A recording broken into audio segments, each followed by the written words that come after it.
Tingginya harga pupuk kimia dan langkanya pupuk subsidi membuat petani Banyuasin harus mencari solusi agar lahan pertanian mereka tetap produktif. Kini, penyuluh pertanian lapangan mulai memperkenalkan pupuk organik yang harganya jauh lebih terjangkau. Sebagai perbandingan, untuk satu karung pupuk kimia, petani mengeluarkan biaya 500 hingga 700 ribu rupiah. Sementara pupuk organik cair hanya membutuhkan biaya 100 hingga 200 ribu rupiah. Selain harga yang terjangkau, kualitas lahan pertanian juga lebih terjaga, yang membuktikan jika lahan seluas 135 milik Bupati Banyuasin menjadi lahan percobaan, sebagian menggunakan full pupuk organik dan sebagian menggunakan pupuk kimia.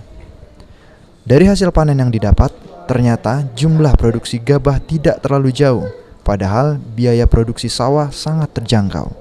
Dari hasil produksinya, pemakaian pupuk kimia dan pupuk organik itu hasilnya tidak jauh berbeda. Ini tidak kita buktikan, kita demplok di dua tempat, ada di sebelah barat dan sebelah timur. Itu ada yang menggunakan full kimia, ada yang full juga kita pakai yang organik. Ternyata hasilnya tidak jauh berbeda. Tapi keuntungan yang diraih petani?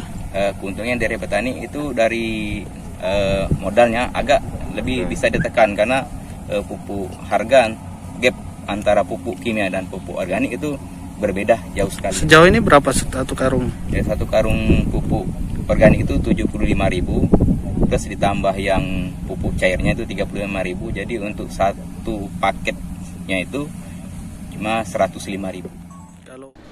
Proses pemupukan areal sawah dengan menggunakan pupuk organik cair pun semakin ringan dengan pemanfaatan teknologi drone. Petani tidak lagi harus turun ke areal sawah, namun cukup duduk di pondok dengan melihat drone bekerja sendiri, menyemprot pupuk di areal sawah mereka. Dengan cukup 15 menit, maka 2 hektar sawah sudah selesai diberi pupuk organik. Selama 15 menit, drone bekerja sendiri, operatornya di pondok.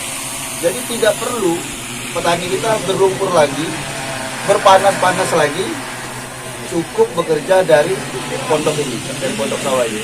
Dan inilah salah satu bukti kita sampaikan ke pemerintah, kepada masyarakat, terutama masyarakat tani, bahwa konsep pertanian modern menggunakan full mekanik, full teknik dan modernisasi yang kita maksud dengan IT ini, penerbangan pakai drone, sehingga lebih mempermudah dan lebih mempercepat pekerjaan. Intinya lebih efektif dan lebih efisien, dan pekerjaannya insya Allah hasilnya maksimal. Sulaiman, PAL TV.